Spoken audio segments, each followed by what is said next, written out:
I have lied about my age.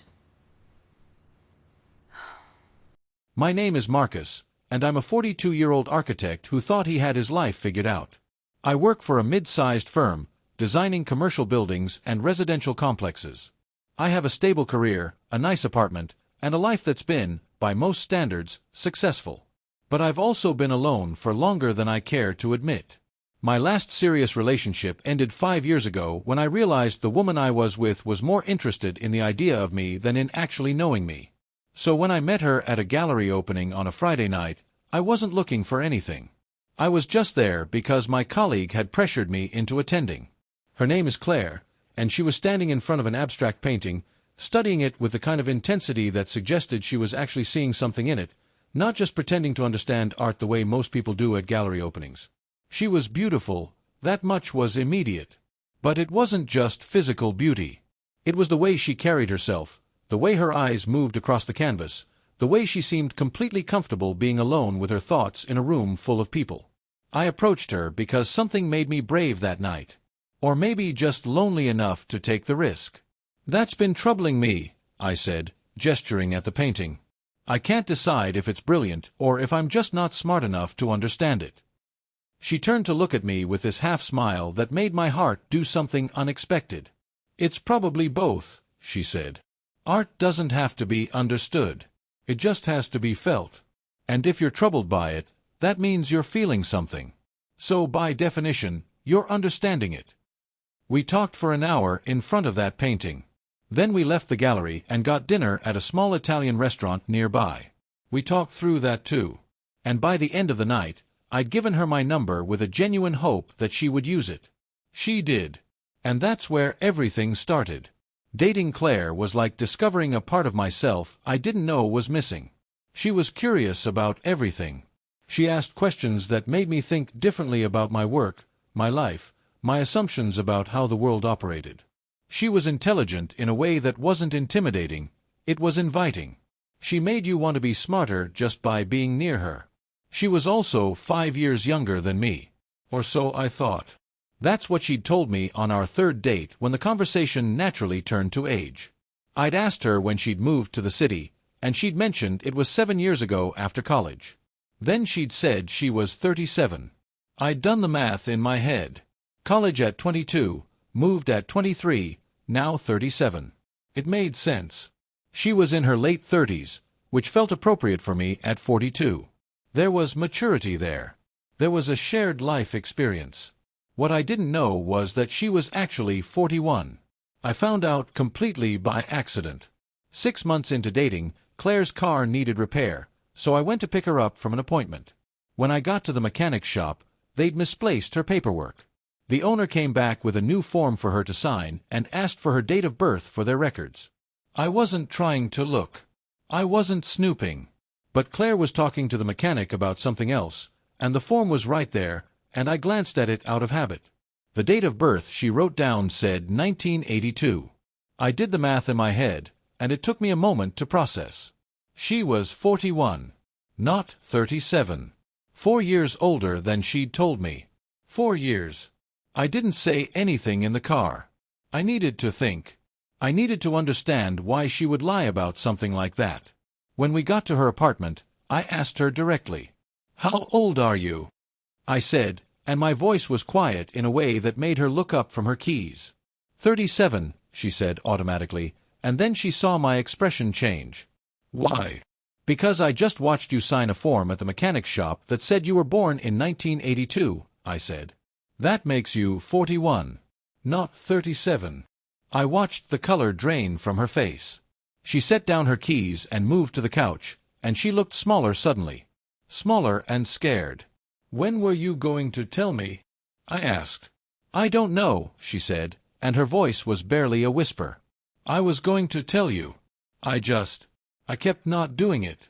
And then enough time had passed that telling you felt like it would be a bigger lie than the original one." "That's not how this works," I said. "You don't get to lie about something and then pretend that telling me later makes it better." "I know," she said. "I know that. Marcus, I'm sorry. I'm so sorry." I left her apartment that night and didn't call her for 3 days. I spent those 3 days processing. I replayed our entire relationship looking for other lies. Had she lied about anything else? How could I trust what she told me if she'd lied about something as fundamental as her age? But something else happened too. I started thinking about why she might have lied. I thought about the dating world as a woman in her 40s. I thought about how many men list maximum age preferences on dating apps. I thought about how ageism against women is completely normalized. I thought about how she'd been alone for long enough that when someone interesting approached her at a gallery opening, she'd probably made a snap decision to shave 4 years off her life because she was afraid I'd lose interest. It was still wrong. The lie was still a lie, and it was still a betrayal of trust. But I understood it in a way that made the anger more complicated. On the 4th day, I called her. "I want to understand," I said. "Not to excuse what you did. But I want to understand why you felt like you had to lie." She told me about her last relationship. A man she'd been with for 3 years who left her because she was getting too old to have children. He wanted someone younger, someone with more fertility years ahead of her. She'd been devastated. And then she'd gone to a therapist who'd pointed out that she was internalizing ageism, that she was accepting the idea that her value decreased with her age. But intellectually accepting that your value doesn't decrease with age and actually believing it when you're alone in your 40s are two very different things. "So I lied," she said. "I thought if I could just get someone to know me before they knew my age, they might actually stay. They might actually love me without the number mattering." "Did that work?" I asked. "I don't know," she said. "I did get you to stay. But I did it through deception. So I don't know if it counts." I was quiet for a long moment. Then I said, "I need you to understand something. The lie matters. The deception matters. I can't just ignore that it happened." "I know," she said. "And I don't expect you to. But," I continued, "so does the fact that by the time you lied to me, I was already falling in love with you. So does the fact that when I found out your real age, the only thing that changed was the number. Everything else, who you are, what I feel, who we are together, none of that changed." She started to cry.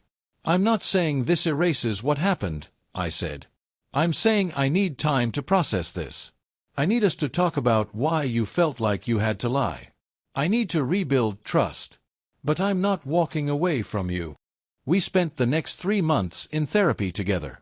Not because our relationship was broken, but because we wanted to understand what had happened and make sure we could rebuild trust on a solid foundation. Her therapist and mine worked together to help us unpack the lie.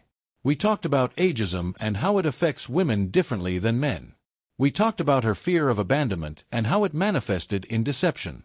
We talked about my need to feel like I could trust her and how we could rebuild that after betrayal. Slowly, trust came back. Not immediately, and not without work. But it came. 3 months after discovering the truth, I realized something. I wasn't mad at Claire for being 41. I wasn't mad at her for being 4 years older than she'd claimed. What I was mad at was the world that had made her feel like she needed to lie. What I was mad at was the idea that her value had anything to do with her age. One night, about 4 months after the discovery, I said something to her. "I love you at 37, I said. "And I love you at 41. The number doesn't matter to me. What matters to me is that you're here. That you're honest with me now. That we're trying." She took my hand and squeezed it. "I'm sorry I lied," she said. "But I'm grateful you didn't leave." I thought about it, I admitted. For about 3 days, I seriously thought about leaving. But then I realized something. The person I fell in love with is the same person I love now. The lie didn't change who she is. It just changed the story of how we met. 1 year after finding out the truth about her age, I proposed. I did it in front of that same abstract painting we'd been discussing when we first met. We went back to the gallery specifically, and I got down on one knee in front of that piece of art that had been troubling and beautiful. "I don't care what your age is," I said. "I don't care if you're 37 or 41 or 57. I care that you're the person who stands in front of paintings and feels things deeply. I care that you make me think. I care that you're brave enough to be honest now, even though you were afraid to be honest before. Marry me." She said yes while crying, and the gallery owner, who'd been watching from a distance, actually applauded. 2 years after we got married, we were sitting on our balcony watching the sunset. Do you think you would have approached me at the gallery if you'd known I was 41? Claire asked. I thought about that honestly. I don't know, I said. I'd like to think I would have. But I was in a place where I wasn't looking for real connection. I was just looking for something that fit my idea of what I should have. If I'd known you were 41, I might have let my own biases stop me. That's the thing, Claire said. Ageism against women is so normalized that we stop seeing women as people once they reach a certain age. I lied because I believed that lie would make me more visible. It's sad, really. It is, I agreed. But I want you to know something. I see you now. Not as a 37-year-old. Not as a 41-year-old. I see you as Claire. And Claire is beautiful at every age. She leaned her head on my shoulder, and we sat in comfortable silence watching the light change. The lie had been wrong. The deception had hurt. But what came after, the confrontation, the therapy, the rebuilding of trust, had made us stronger. It had forced us to have conversations about ageism and fear and what we actually value in each other that we might not have had otherwise. Sometimes the hardest moments in relationships are the ones that teach you the most about what actually matters. If you enjoyed this story, don't forget to hit that like button, subscribe for more heartfelt tales, and drop a comment letting us know where you're listening from. We'd love to hear your thoughts and connect with you. Thanks for being part of the Unscripted Stories community.